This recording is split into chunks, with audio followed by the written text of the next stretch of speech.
ET Final Score is brought to you by Ashley Furniture.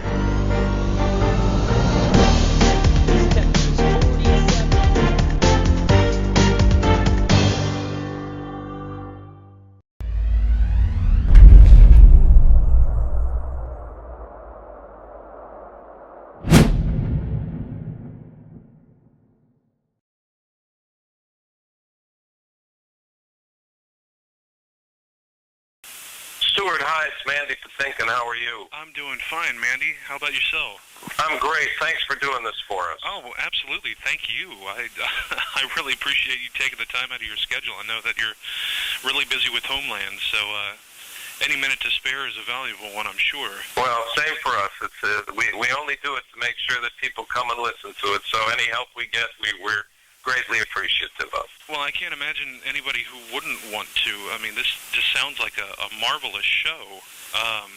We love it, and we have a great deal of fun doing it. And we gave birth to it in Richardson, Texas, 10 years ago. That's the reason the whole thing came together in the first place. Really? Yeah, they were birthing a new theater in Richardson in the Eisman, and they told a white lie and called my people and said they had Patti, and they called Patti's people and said they had me for the opening. They didn't have either one of us. And I was ready to blow it off because I hate those evenings where each person does 20 minutes and you sing Getting to Know You and leave. And I was going to blow it off, and I turned to my piano player and collaborator, Paul Ford, for over 24 years. And I said, listen, you think we could put together a show that told a story that, and I always refer to this piece as a figurative journey between two souls using familiar and unfamiliar material, both spoken and sung. And so I asked him, do you think we could do it? And he said, yeah. So I went, Patti was doing a show called Noises off at the time on Broadway. And I went to see her after the show, and we've been dear friends for 30-some years. And I said, listen, she said, they don't have me, doll. I said, no, they don't have me either. I said, but before I blow it off, what about this idea we have, if we can put together a show that told a story, and then we can have it the rest of our lives and make new ones to it? She said, go for it. And so we put it together. And we gave birth to it down there 10 years ago. We've been working on it ever since, making changes. We've done it all over the world, and we keep doing it. We keep going all over the world, and we just finished a run last Christmas on Broadway for 3 months, and we just love it. And I'm even working on a new show for the two of us to do. Oh, wow. Well, so was this the first time that you two had been on stage together since Evita? Had you worked it all together in between? We've done a couple of benefits here and there over the years, and we've been, dear friends, been at each other's wedding, at the births of our children, celebrating our lives, but no work opportunities, and other than, just always bumping into each other and good friends forever. But this came about, and it was, I loved working with her more than, breathing, and so I wanted to see if I could create a new way to do it. So what is it between the two of you on stage that clicks so well? What is it that fuels your chemistry? Well, I can't answer that. That's for you guys to answer, but I can just say that it's everything about her that makes me want to be with her. She is, to me, one of the singular most gifted human beings I'd ever had the privilege to work with. She has a fragility and a trust and a simplicity and a danger that all takes place in the same split second. When I'm out there, I feel that she could throw a dagger if she wanted to, right at my face or right at my heart, and it would stop a millisecond away from it. And that she would, if I'm shaking or frightened, she embraces me with her eyes or her arms or her voice, and brings me peace of mind and comfort and safety. She is as great a friend as you could have, both on stage and in life. I'm sorry if it sounds corny, but I really am maybe one of the luckiest people on the planet. Well, it seems exceptionally rare for actors, in your station to have the sort of opportunity to work so closely and repeatedly with someone that they respect and who they're close friends with. How does having that sort of long-term relationship affect what you're able to do and create on stage? It affects it in every way you can imagine, just like a marriage in real life, just like with your children and family. If you're lucky enough to find a way to stay together through the difficult times, it is those difficult times that water the root system of the tree of your life together. And and they define it. Gene Kelly said to me years ago when I had the privilege to meet him, be with him and chat with him about something. He said, "Let me tell you something, kid. We never learned anything from our successes. Our successes, they pat you on the back and send you on your way. But our failures, we turned upside down and inside out, and they taught us everything we know." And certainly Patti and I have had struggle moments in our life and our career together, even during Evita, and both personally, privately, professionally. Some of them we've shared. And it is living through those moments together, sharing them over the years, getting through them all, surviving them all, realizing that in the end, none of them really mattered. All that mattered was our real friendship and care for each other. Defines a kind of comfort of companionship that is the most beautiful waltz of life you could ever wish for. That's what you wish for to have with your partner in life, both on stage and off. That is my wish, and I have been granted that wish, and I do not squander it, and I do not take it for granted. I cherish it, I nurture it. Now, I haven't, unfortunately, I haven't had the opportunity to see the show, and this will likely be the first opportunity for a lot of my readers to see it. So, I hope you come. I would absolutely love to. So tell me a little bit about the show and what we can expect from it. Well, we do, as I said, it uses familiar and unfamiliar material, both spoken and sung. So we have taken, we assemble these songs to take you on a journey of two people. Some of them they're characters from the shows that the people represent. Other times the people from the shows are represented, they're just Patti and Mandy going through life at different stages in life. And sometimes we use familiar material, the ones that you'll be recognized, some people will recognize where there's a section from, for instance, South Pacific, both spoken and sung. There's a section later on from Merrily We Roll Along by Steve Sondheim. There's a section later on from Evita. There's a section later on from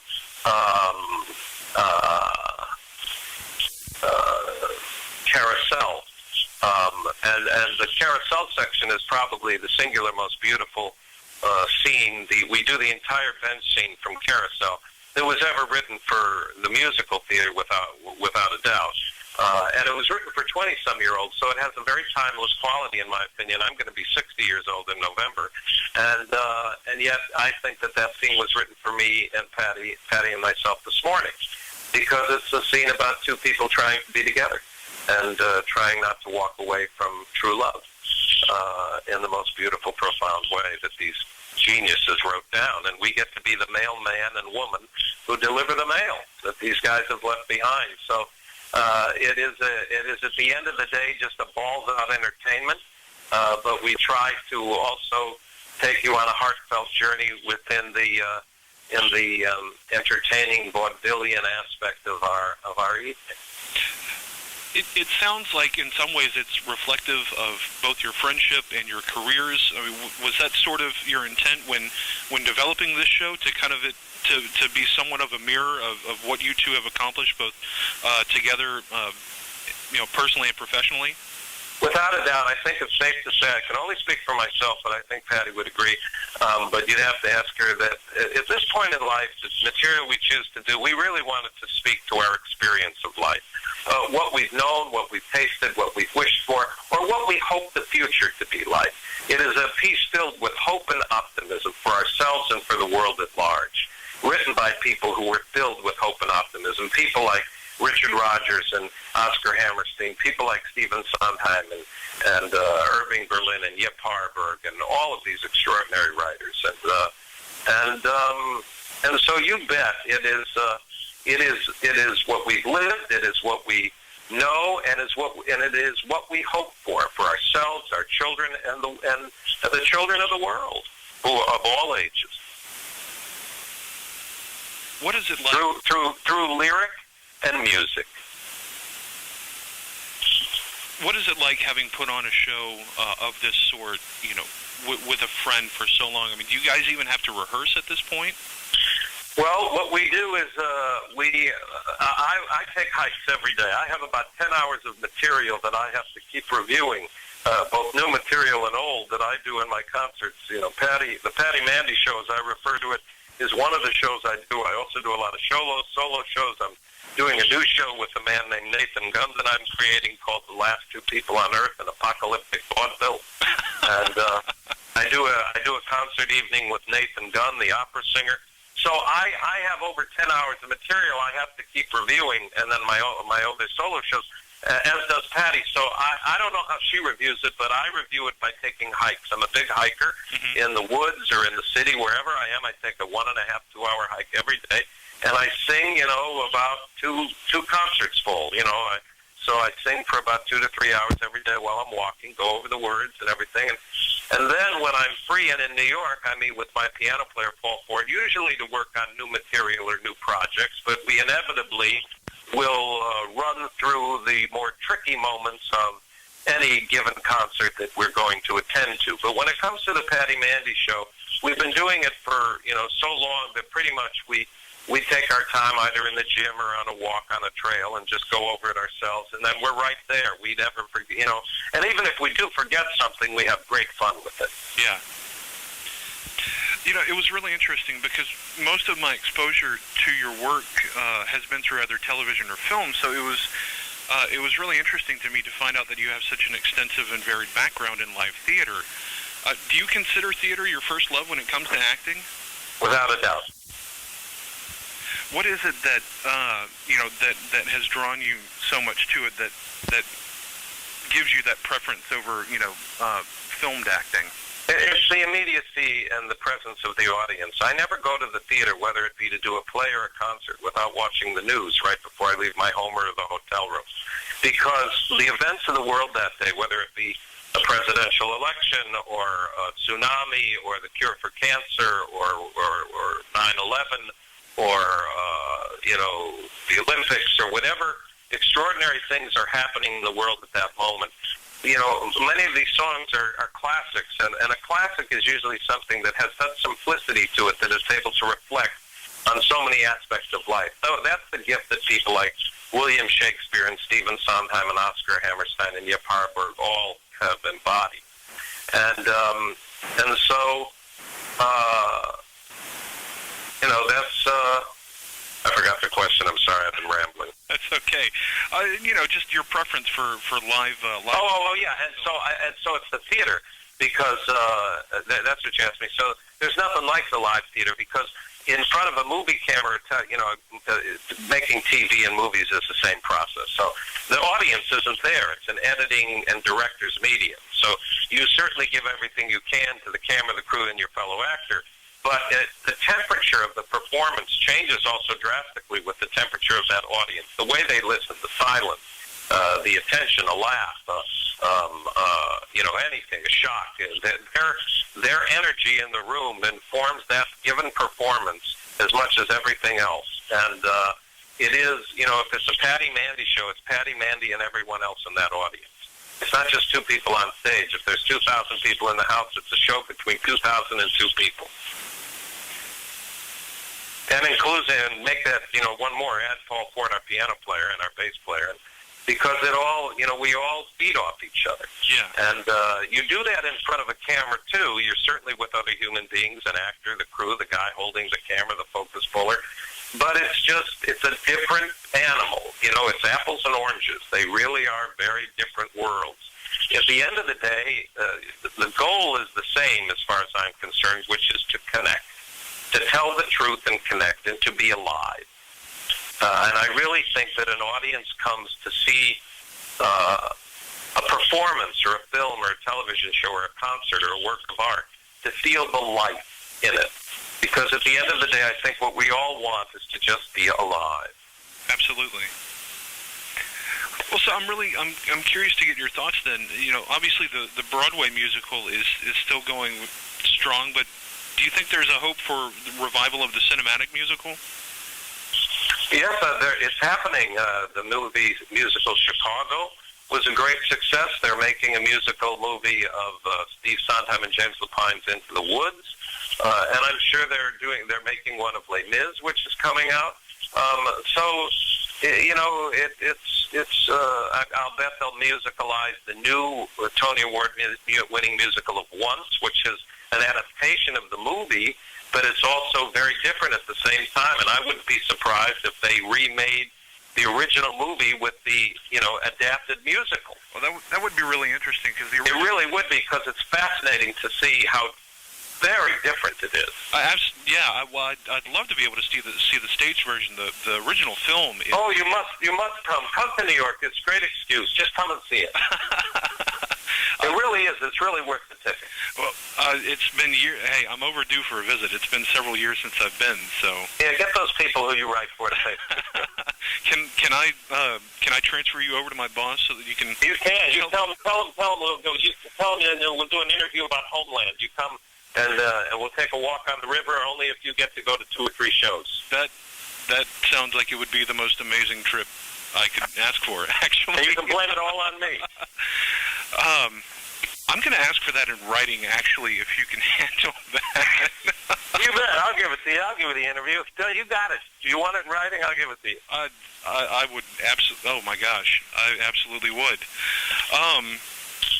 Is there a musical? We have the premiere of Homeland is tonight in New York. They're doing a big event on the Intrepid, the big Air Sea Museum, where all the where the Challenger is and all that, or whatever. Not the Challenger, the space shuttle. Anyway, so that's all happening tonight, and then we're filming that in Charlotte, North Carolina. So we're 3/4 of the way through the second season, and that actually starts airing at the end of this month. On Showtime. How does transitioning into that show, because it seems quite different from anything that you've done before. How has it been transitioning into that particular role been for you?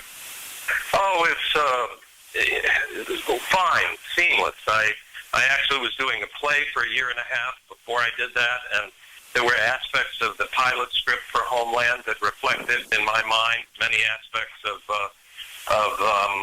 the relationship that I was involved with in this play, in terms of some different aspects of that that triggered in my mind, and it just connected me to it. I just felt very organic about it, and I love what they had written, and I love working with Claire Danes and the rest of the company, and I feel like I'm in heaven. I'm about to run out of time. Just from what the publicist gave me, but I have to ask this one last question. Sure. Everybody has been wanting me to get something on this from you. I don't know that anybody could have ever expected, the Princess Bride to become such a part of the pop culture like it is at this point. What was it like working on that film with Rob Reiner and everybody else? What was it like, creating that at the time? It was absolutely thrilling. You didn't understand why they were paying you. You felt like you should pay them. I sword fought for 10 hours a day for 6 months straight, and then we filmed all the fights at the end of the movie, and we did it all ourselves. It was one of the true joys of my life. You never know what's going to happen with anything. I remember at the first screening of the movie, which was a rough cut with just lines going through the film where they were going to put music or make cuts or whatever. Mm-hmm. And I remember all of Rob's friends were there, and his father's friends, Mel Brooks, all these people were in the audience, and everybody flew out that was in the movie that didn't live in L.A. to see the rough cut. On our own nickel, we flew out to see it. And I sat in that movie theater. I was next to my wife, and I was weeping at the end of it. And she said, "What's the matter?" And I looked at her. I was holding her hand real tight, and I said, I didn't even have time to dream that I would get to be in something like this. Wow. And I just can't believe it to this day. There isn't a day that goes by where someone like yourself doesn't ask me about it. I can't believe that you're talking to me, that I'm the guy that you're talking to, that I'm the guy that's in the movie, that I got to do that movie with those people and play that part. I can't believe it, that I got to be in what I think is pretty close to, if not the Wizard of Oz of my generation. I could absolutely agree with that comparison, honestly. Well, and it makes me happy that you to know that you love and embrace that film and that character, because it's hard to tell with certain actors, when a role of theirs becomes, such a well-known piece like that, whether or not they've embraced it themselves. It really is just, it's wonderful to know that you seem to love it as much as everybody else. Well, I said to Rob, I'm not a writer, and not that long after I did the movie, I tried to write something, and it was about a lot of different things, and it was all over the place, and my teacher had tried to teach me in acting and in everything, if you can find that single sentence, that single word that is the nervous system, the spine that goes through the part you're playing or the film that you're doing or every frame of a movie or a picture, a painting or a musical score. What is this nervous system, that spine? Can you put that in a word or a sentence? And I said to Rob, God, Rob, how would you do that for The Princess Bride? It's got so many stories going on. How would you? He didn't miss a beat. He said it's easy. It's about a little boy who's sick in Evanston in Illinois. His grandpa comes over to tell him the most important thing in life is true love. And when you think about it, that's what every frame in that movie is about. It's the quest for true love, from the bad guys to the good guys. And I really do think at the end of the day, that's why it hit the nerve that lasted forever. In The Wizard of Oz, the No Place Like Home, that's where true love was, at home. And The Princess Bride, it's that same quest. It's true love. And it lives in a little boy's heart. Mandy, thank you so very much. Thank you. Dick Tracy, Princess Bride, those were both staples for growing up for me. So it has been an absolute pleasure being able to talk with you this morning. Same here. And tell people to drop whatever they're doing and come over to the theater and be with Patti and me, because we love walking away from the world and doing that show. It makes us very happy, and we love sharing it with people.